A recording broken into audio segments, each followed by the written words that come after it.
Welcome to today's professional development session on text complexity.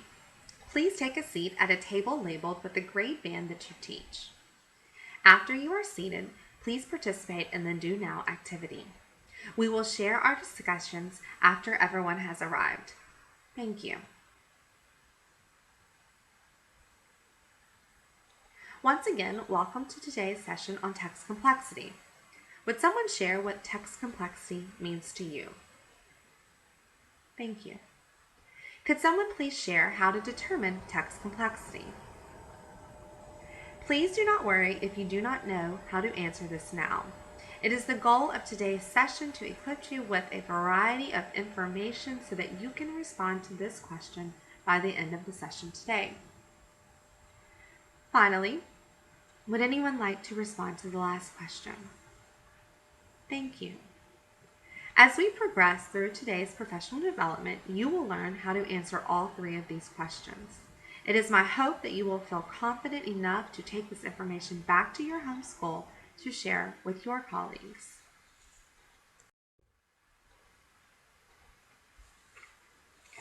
Today's session is titled, How Complex is Your Text? My name is Casey Fernandez and I will be your session facilitator today.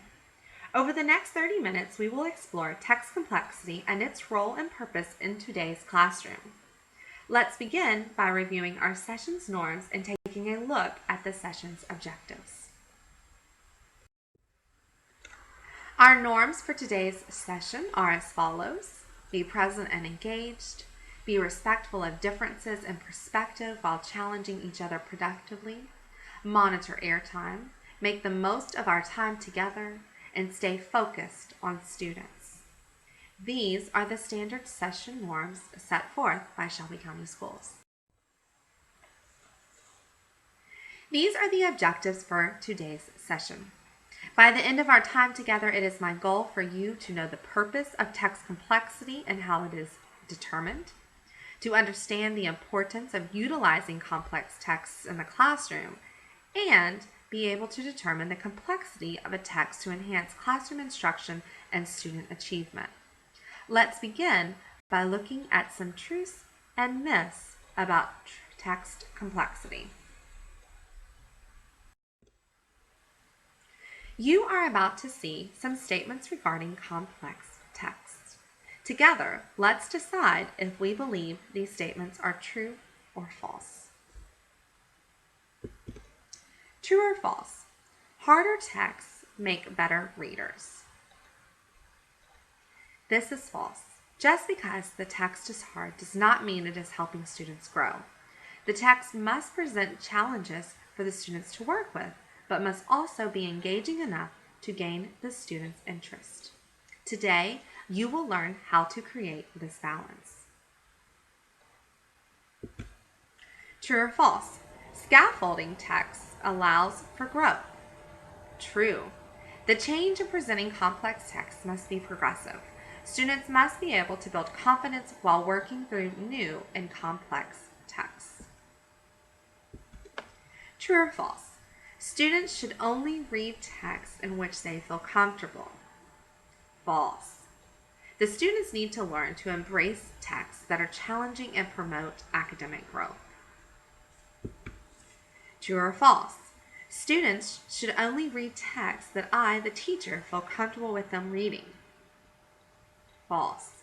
Using the three-step model to determine text complexity will help guide your instruction with appropriate text for your students. And finally, true or false?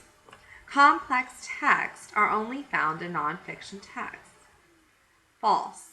Multiple genres of writing can present students with the complexity necessary to challenge, engage, and prepare them for post-secondary education. Now that we have a brief idea of what complex texts are, let's discuss why complex texts must become a priority in today's classroom. Though encouraging students to strive for academic achievement has been prominent in our schools, in the last few years, it has become evident that rigor within text has been lacking. As standards have changed to encourage more strenuous educational criteria, We have 3 educational shifts for today's classroom. First, we must build knowledge through content-rich nonfiction text. Second, text-based evidence must guide students' writing and speaking. Third, students must have regular practice with complex text enveloped with rich academic language. It is imperative that today's classroom revolve their instruction around text that is captivating and challenging. Just as the instructional shifts have created a new focus for our standards, it is important to notice that our anchor standards, which guide our curriculums, are inundated with a focus on text. You will notice that almost all of the standards include the word text. Moreover, you can see that the bulk of teaching is to revolve around text. Our main focus of instruction should be based from passages, meaning that skills should not be taught in isolation, but be embedded within them. As we continue to look at our anchor standards, we see the specific push for complex texts comes from Standard 10. It states, read and comprehend complex literary and informational text independently and proficiently.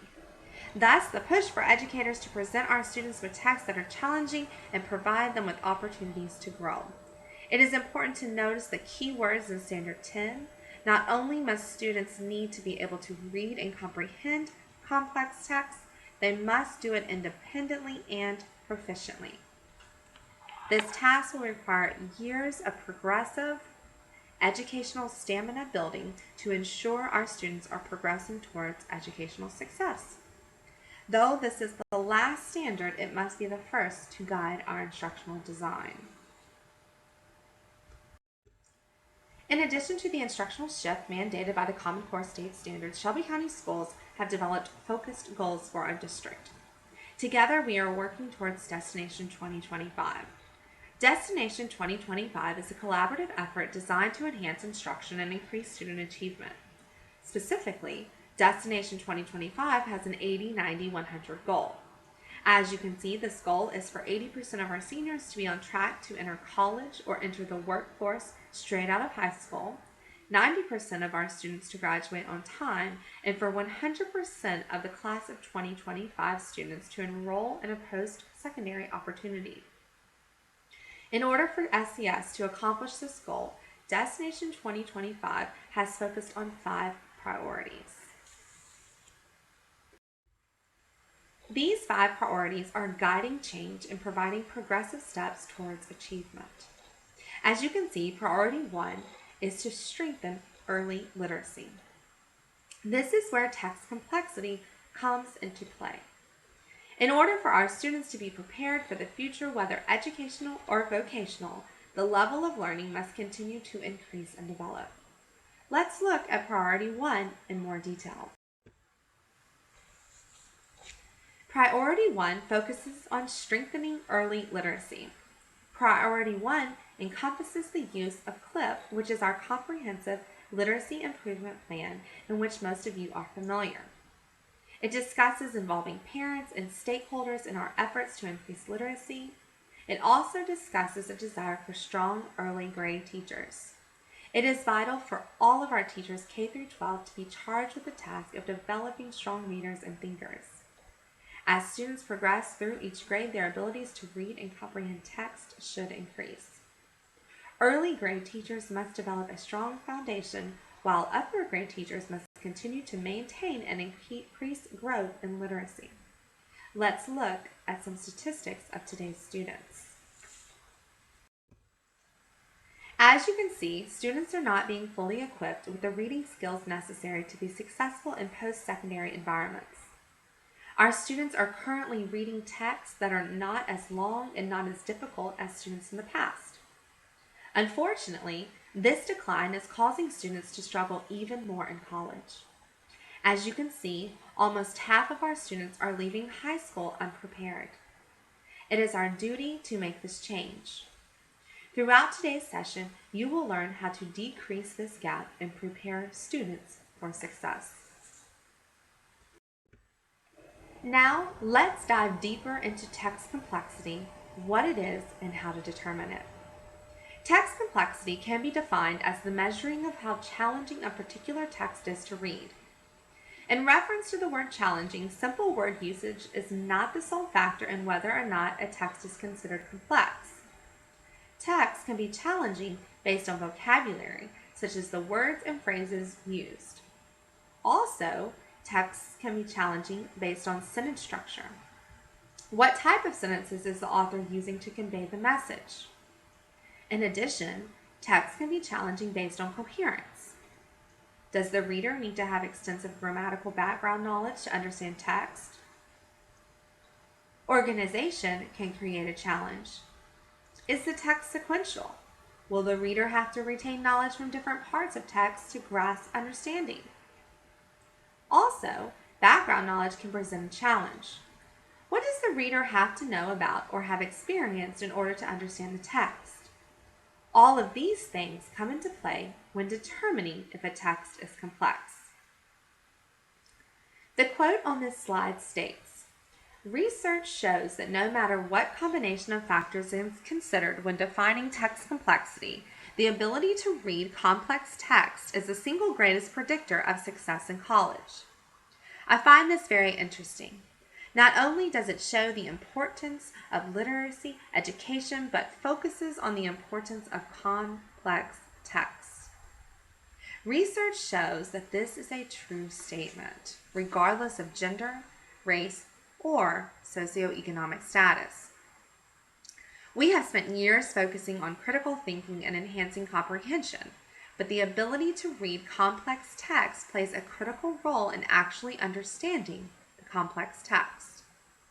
The research also shows that while text complexity has remained steady in college settings, students in elementary and high school are given texts that have decreased in complexity over time. Thus, we are creating a larger gap for our students to overcome once in college. As we have previously discussed, text complexity is a key requirement for Anchor Standard 10. It requires all students, including those below and above grade level, to grapple with complex text. Text complexity is determined by three main factors: quantitative, the more numerical look at word usage and length; qualitative, a look into the type of text; and reader and task, a view of student text compatibility and the student usage of text.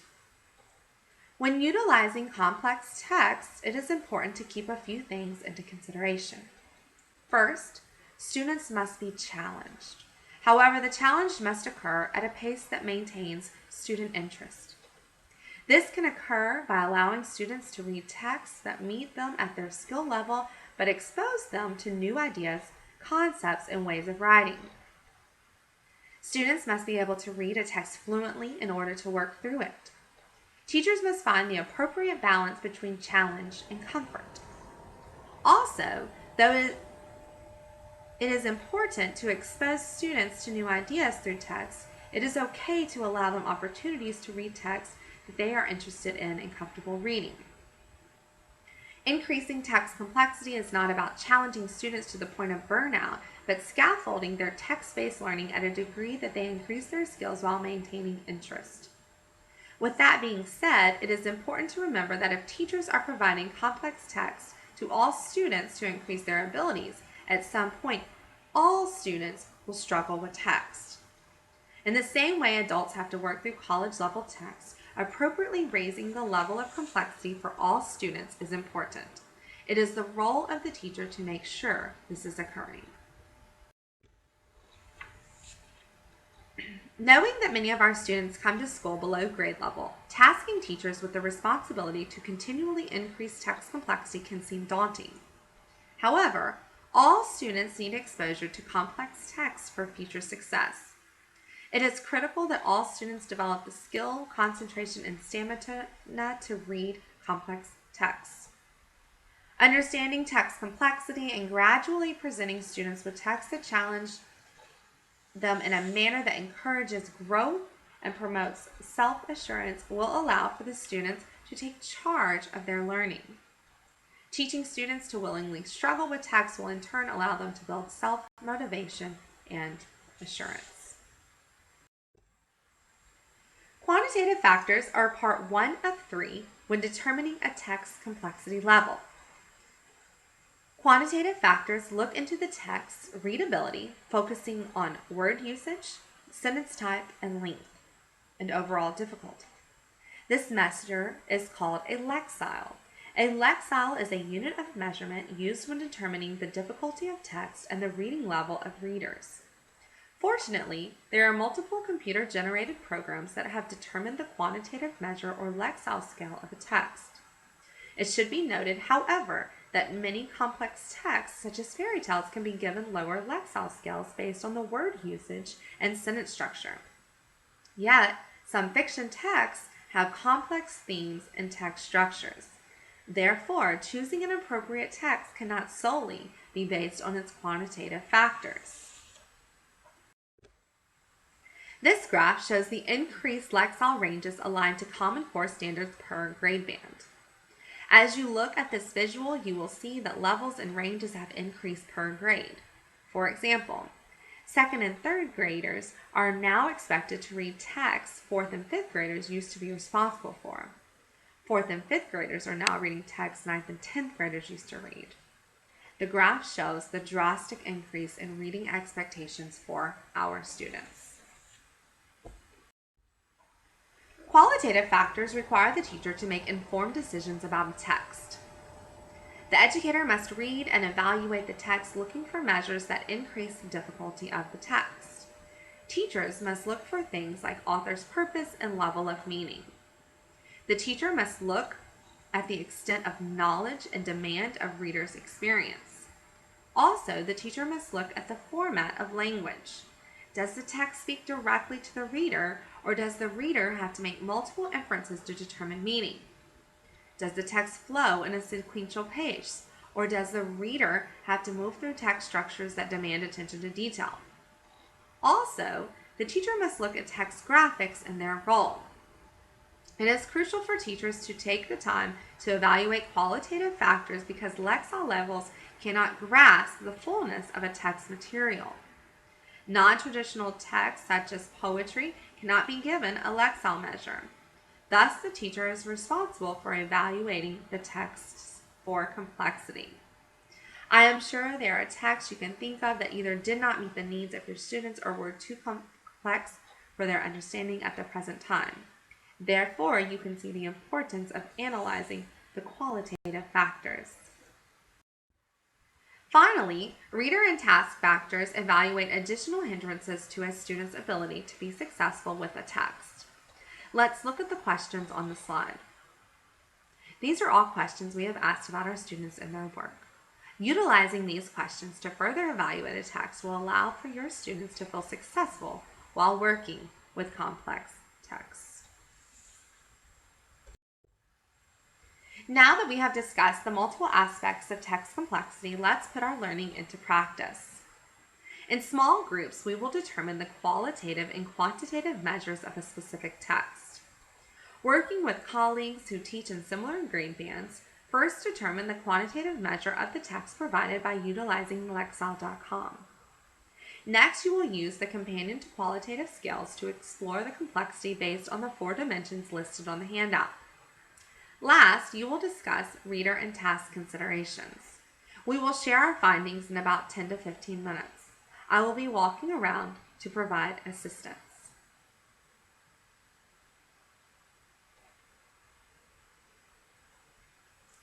As we come together to share our findings, please think about the following things. Were you surprised by lexile levels? How comfortable did you feel identifying the qualitative features? And how can this task help you in your classroom?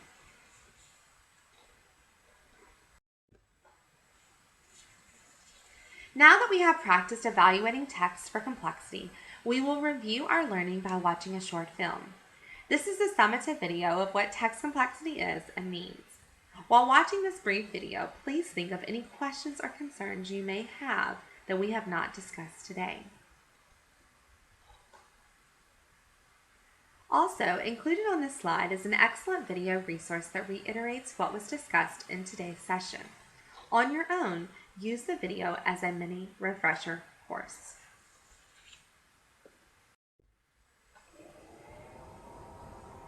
Now that you have the necessary tools to determine whether or not a text has the appropriate complexity level for your students, I suggest that you try to put your learning into practice. Over the next week or two, choose a text that matches the topics being taught in your class. Use the resources provided today to determine the text's complexity level. If appropriate, work through the text with your students. Reflect on your noticings of how the students utilize a complex text. Find a colleague who is also providing complex text to their students and share your experience. The more you use complex text, the more familiar and comfortable you and your students will become with them. As we conclude our session today, let's look at 2 graphics to recap our learning. Remember that text complexity is a 3-part process. You have to look at the qualitative factors, which include the levels of meaning, language, purpose, and student knowledge. Also, quantitative factors including word length, sentence length, phrasing, and structure must be examined. This can be assisted through computer programs such as those on Lexile.com. Finally, you must look at reader and task considerations, which include motivation and experience of the reader, as well as the tasks the students must complete utilizing the text. Using these measures to find new, exciting, and complex texts for your students will create a rich learning environment in your classroom. Are there any final questions or concerns? Thank you for spending this afternoon looking at the importance of text complexity. I hope that you have found this session useful and feel prepared to enhance your classroom instruction and student performance by engaging your students in complex texts. Please grab a note card and complete this final task. Thanks again, and please contact me if any questions or concerns arise in the future.